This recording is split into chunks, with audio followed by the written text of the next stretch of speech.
వెంకటరామరెడ్డి గారికి రామకృష్ణారెడ్డి అన్న ఇద్దరికి అక్రమ కేసులో బనాయించి ఇది మనం ఒక 4-5 months నుంచి ఈ సంఘటన గురించి చూస్తూనే ఉన్నాం. టీవీలలో, పేపర్లలో వివిధ కోర్ట్స్ ని ఆశ్రయించడం జరిగింది. దాని ప్రకారం ఒక చిన్న దీని మీద ఆయన మళ్ళీ ఈరోజు లొంగిపోమని చెప్పేసి సుప్రీంకోర్టు ఆదేశానుసారం ఆయన వచ్చి లొంగిపోవడం ఇది.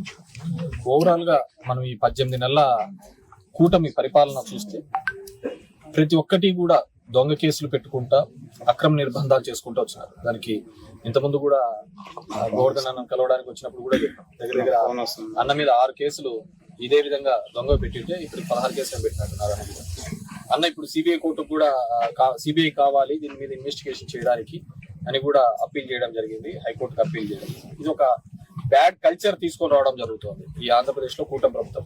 ఎవరో ఒక ఇద్దరిని పక్కన ఉన్న వాళ్ళని చెప్పడము, వాళ్ళతో కన్ఫెషన్ స్టేట్మెంట్ తీసుకోవడము, ఇక్కడ నేనున్నానని చెప్పడము, ఆ విధంగా చేసుకుంటూ పోయిన సందర్భం చూస్తున్నాం. అదే పద్ధతిలోనే ఇప్పుడు పిన్నిల వారి మీద కూడా ఇదే పద్ధతిలో కేసు. ఎందుకంటే సంఘటన జరిగినప్పుడు వాళ్ళిద్దరూ తెలుగుదేశం పార్టీ అని అక్కడున్న జిల్లా ఎస్పీ శ్రీనివాస్ గారు చెప్పడం జరిగింది.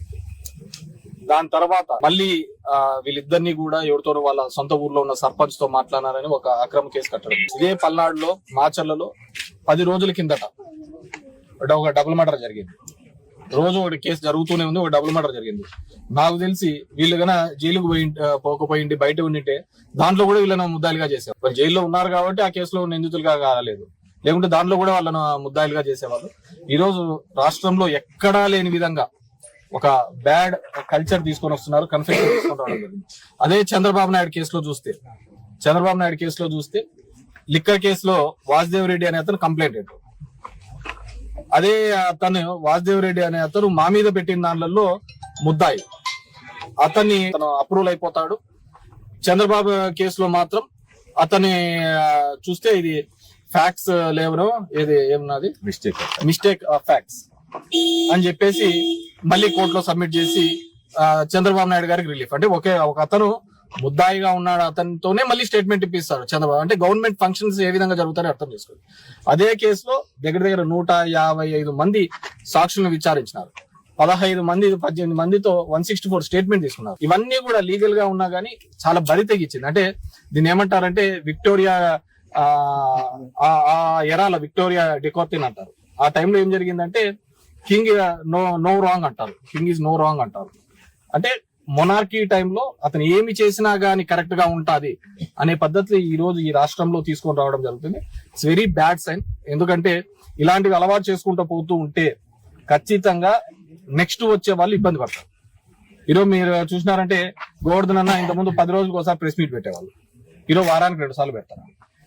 నేను ఇంతకుముందే చెప్పాను, జైలులోకి వేస్తామంటే అదొక భయం, జైల్లోకి వేస్తే ఆ భయం పోతుంది.